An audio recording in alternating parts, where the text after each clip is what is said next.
Hello and welcome. मैं हूं दीप्ति मुखर्जी। आप देख रहे हैं कंप्यूटर डेमो चैनल।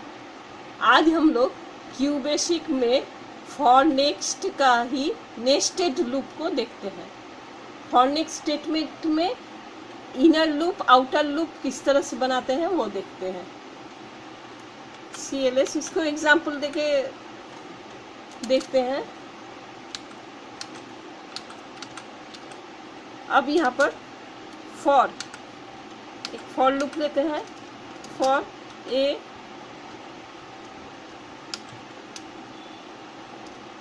1 2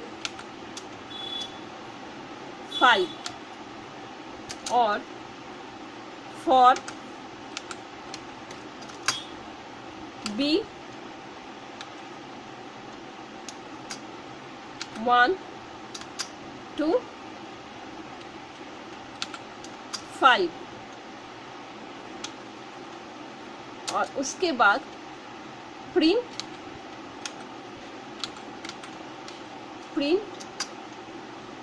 बी और उसके बाद सेमीकोलन दे देते हैं, मतलब एक के बाद एक करें। यहाँ पर क्या हुआ, 1 से 5 तक लिए हैं और बी भी 1 से 5 तक। तो यहाँ पर ए सिर्फ 1 लिया, 1 लेने के बाद इनर लूप में आया, आके फिर 1 से 5 तक ये लेगा। फिर जब 2 लेगा, 2 के बाद फिर 1 से 5 तक लेगा। इस तरह आगे पहले इनर लूप को कंप्लीट करेगा, फिर आउटर लूप में जाएगा। यह है इसका लॉजिक। तो यहाँ पर हम लोग नेक्स्ट बी, यहाँ पर जो बाद में फॉर लूप शुरू हुआ है उसको पहले नेक्स्ट देते हैं और उसके बाद प्रिंट एक दे देते हैं। प्रिंट है नीचे उतरने के लिए, मतलब नेक्स्ट ये बी का एक लूप पूरा किया, फिर ये नीचे की तरफ उतर आए, इसलिए प्रिंट दिए हैं। अगर प्रिंट नहीं देंगे तो हॉरिजॉन्टल लाइन में एक तरह से लिखना शुरू कर देगा, टाइप हो जाएगा। इसलिए हम लोग नेक्स्ट ए और उसके बाद एन। तो यहाँ पर हम देखते हैं कि 1 2 3 4 5 1 2 3 4 5 इस तरह से 5 बार हमको रन कराएंगे तो ऐसा आएगा रिजल्ट। यहाँ पर देखते हैं ये 1 2 3 4 5 इस तरह से आ गया। और इसको अगर हम यहाँ पर बी नहीं देके यहाँ पर ए दे देते हैं, प्रिंट ये वाला ए देते हैं, तो ये है 1 5 बार पहले प्रिंट करेगा, फिर नीचे उतरेगा, उतरने के बाद 2 5 बार प्रिंट करेगा, फिर नीचे उतरेगा, फिर 3 5 बार प्रिंट करेगा। इस तरह का होगा। तो हम लोग F5 देख लेते हैं, ये 1 2 इस तरह से। और अगर यहाँ पर हम प्रिंट को हटा देते हैं, ये नीचे उतरने का सवाल ही नहीं रहेगा। तब हम इसको F5 देते हैं तो ये एकदम हॉरिजॉन्टल लाइन में पूरा डिस्प्ले कराता है। तो ये एक डिजाइन में लाने के लिए हम लोग यहाँ पर प्रिंट कर देते हैं, प्रिंट।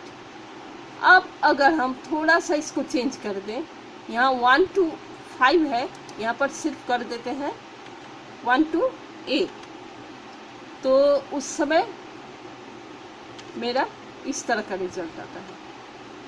और उसके बाद अगर हम लोग यहाँ पर एस्ट्रिक दे देते हैं प्रिंट ए की जगह,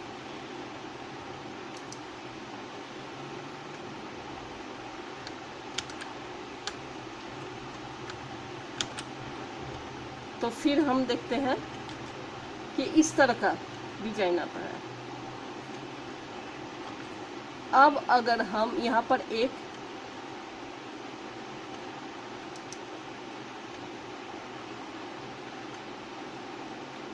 टी एक वेरिएबल ले लेते हैं टैब के लिए, t = 30 इस तरह का एक ले लेते हैं। और यहाँ पर हम दे देते हैं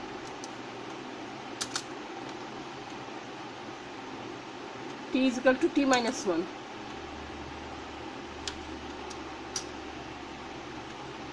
t माइनस 1 और यहाँ पर देते हैं प्रिंट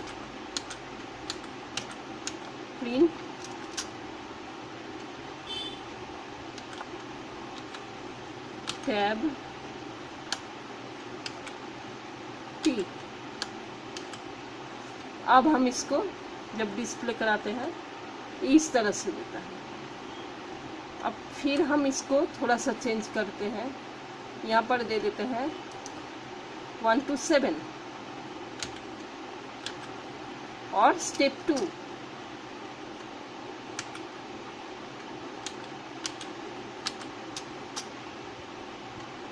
स्टेप 2। अब देखते हैं ये इस तरह से आता है। अगर हम डायमंड बनाना चाहें तो उस समय हम लोग क्या करते हैं, यहाँ पर फिर यहाँ से शुरू करते हैं। फॉर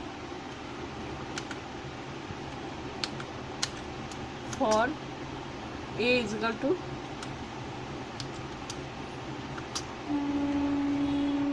5 to, क्योंकि 1 to 7 हो गया है, अब 7 से 5 to डायमंड बना रहे हैं। 5 to 1 स्टेप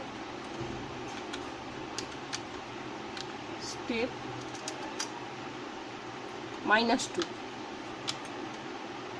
और उसके बाद t is equal to t ले लेते हैं t+1,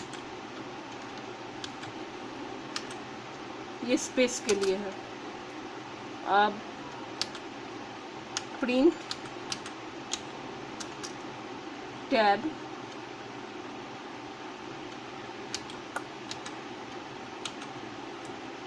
t। अब फॉर b लेते हैं, b इज इक्वल टू हो गया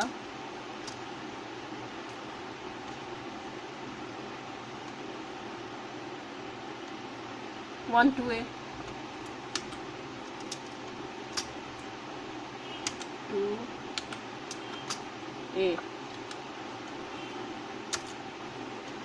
print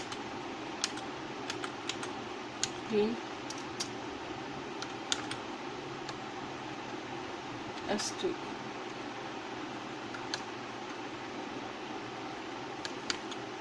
सेमीकोलन। अब नेक्स्ट बी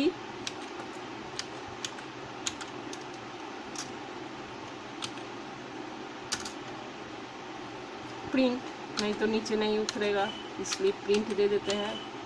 उसके बाद नेक्स्ट ए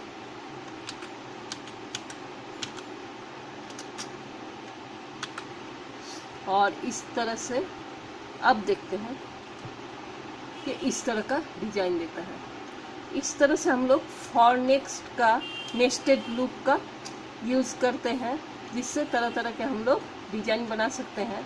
इसमें हमको खास ख्याल ये रखना पड़ता है कि आउटर लूप बाद में ख़त्म होता है, इनर लूप पहले ख़त्म होता है। फॉर ए से शुरू किए हैं तो फॉर बी उसके बाद शुरू किए हैं, और नेक्स्ट बी पहले लिखते हैं और नेक्स्ट ए उसके बाद। मतलब इनर एक लूप रहता है और एक आउटर लूप रहता है।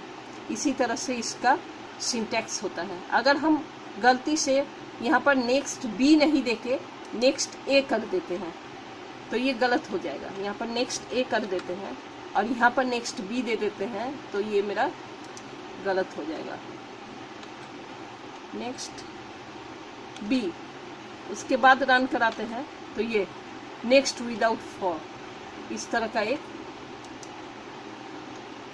तो इसका मतलब है जो बाद में शुरू किए हैं उसको पहले देना पड़ेगा और जो पहले शुरू किए हैं उसको बाद में। एक इनर लूप रहता है और एक आउटर लूप रहता है। इस तरह से हम लोग नेस्टेड फॉर लूप को जानते हैं। Thank you.